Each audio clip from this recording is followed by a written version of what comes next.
Morning friends, আজকে মেয়ের ঘর থেকে ব্লগটা স্টার্ট করছি। এখন বাজে 8টা। হ্যাঁ, চান হয়ে গেছে, চাটা খাওয়া হয়ে গেছে, জামা কাপড় কাচা হয়ে গেছে। পুজো হয়নি, চান করে বেরোলাম, পুজো করব। বেশ ঠান্ডা ঠান্ডা পড়ে গেছে, বেশ ভালো লাগছে বলো। যাই হোক, বাচ্চাগুলোর কষ্ট, সকাল সকাল উঠে পড়েছে, আজকেও পড়তে যাওয়া আছে। এই আমাদের এখানে তো আজকে কার্তিক পুজোর ভাসান। হ্যাঁ, রাস্তাঘাটে খুব ভিড় আজকে, তাই জন্য বললো যে আমি তাড়াতাড়ি করে বেরিয়ে যাই। সে উঠে এখন বাথরুমে গেছে আমার মেয়ে, কিন্তু কি খেয়ে যাবে জানি না। আমি বলেছি দুধ পাউরুটি না খেয়ে গেলে আজকে আর ছাড়বো না, কালকেও যদি এই সকালবেলাটাই ওই মুশকিল হয়ে যায় গো। দেখি, আর সম্রাট বেরিয়ে গেছে, আর রান্নাবান্না এখনও কিছুই হয়নি। আগে ঘর দোরের কাজগুলো মিটিয়ে নেব, একবারে ঘর দোরগুলো পরিষ্কার করে নিয়ে বিছনা করে নিয়ে তারপর যাব। আজকে এবারে চাদর চেঞ্জ করার প্ল্যান আছে, করে নিয়ে একবারে যাব রান্নাঘরে গিয়ে তারপর রান্না করব। তাড়াহুড়ো নেই এমনিতে, কারণ যে মেয়ে তো এখন বেরিয়ে যাচ্ছে, আর সম্রাটের ফিরতে দেরি আছে এখন। ওর আজকে একটু গাড়ির কাজ আছে, বললো যে আমার একটুখানি দেরি হবে, দেখি কখন আসে। তা যাই হোক, সারাদিনটা কেমন যায় দেখা যাক, তোমাদের সঙ্গে শেয়ার করব। আর কার্তিক পুজো কতটা কি দেখাতে পারি সেটাও তোমাদের সঙ্গে শেয়ার করবো। তাহলে এখন কদ্দরগুলো গুছিয়ে নিয়ে তারপর আসছি।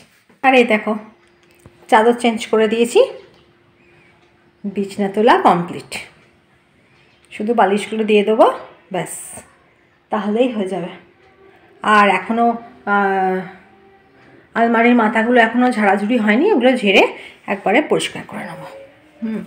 বালিশগুলো দিয়ে দিতে হবে। আর এধারে তো পুজো কমপ্লিট হয়ে গেছে আজকে। এবারে কীরকম পড়েছে দেখো, কালকে বসিয়েছি ইতু, আর আজকে আবার ইতুতে জল দেওয়া, দুদিন পর পড়ে গেছে। আর এখানে আমার মেয়ে বসে আছে রেডি হয়ে পড়তে যাবে। ও পড়তে যাবে, তারপরে একটুখানি দু পিস পাউরুটি খেয়ে গেল, কী করবে, কিছু করার নেই। ঠিক আছে, ও পড়ে আসুক, তারপর কথা বলছি। আর এই যে মেয়ে বেরিয়ে যাচ্ছে, সাবধানে যাবে, আমাকে গিয়ে ফোন করবে, টোটোয় উঠে ফোন করবে, নেমে ফোন করবে ওগুলো। হ্যাঁ, ঠান্ডা লাগলে মাথায় টুপিটা দিয়ে নিন। ঠিক আছে, আমাদের এখানে ভালোই ঠান্ডা পড়েছে।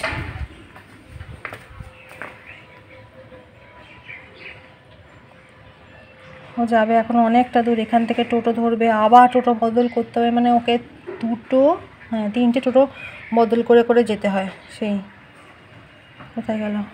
বেরিয়ে টাটা, আমায় ফোন করবে, সাবধানে যাবে।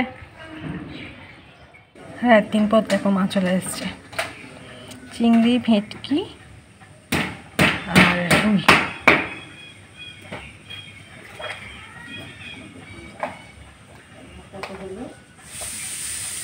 মাছগুলো টাটকাই, এই জন্য আমি একটু মাছ নিলাম, ভেটকি মাছ নিলাম অল্প করে।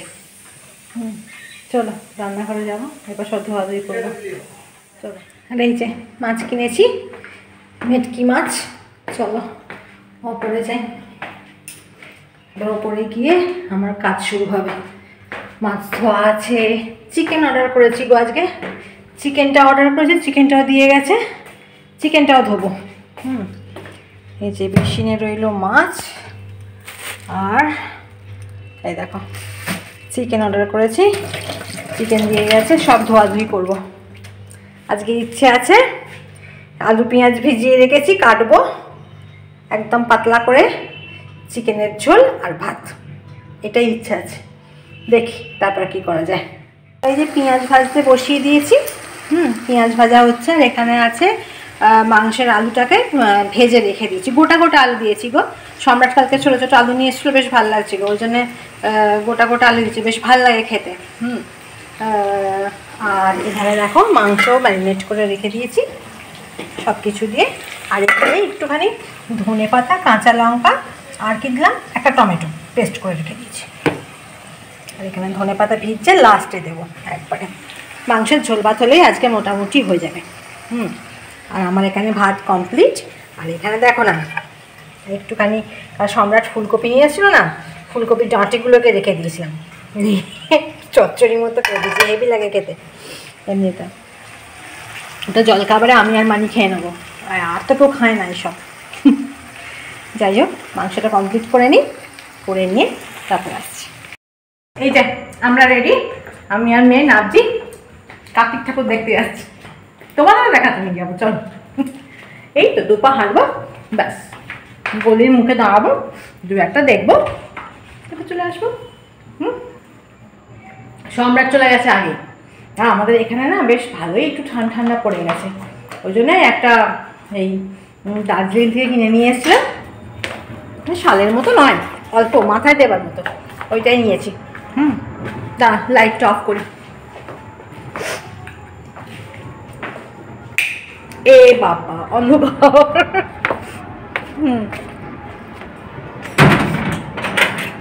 আওয়াজ শুনতে পাচ্ছ? চলো গিয়ে দেখাচ্ছি, চলো। কম্পিটিশন এখানে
হ্যাঁ ঝাল চাওয়ার মতো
পারলাম না, প্রচুর বাকি আছে এখনো। হ্যাঁ, আবার কালকে তোমাদের সঙ্গে দেখা করবো একটা সুন্দর ব্লগ নিয়ে।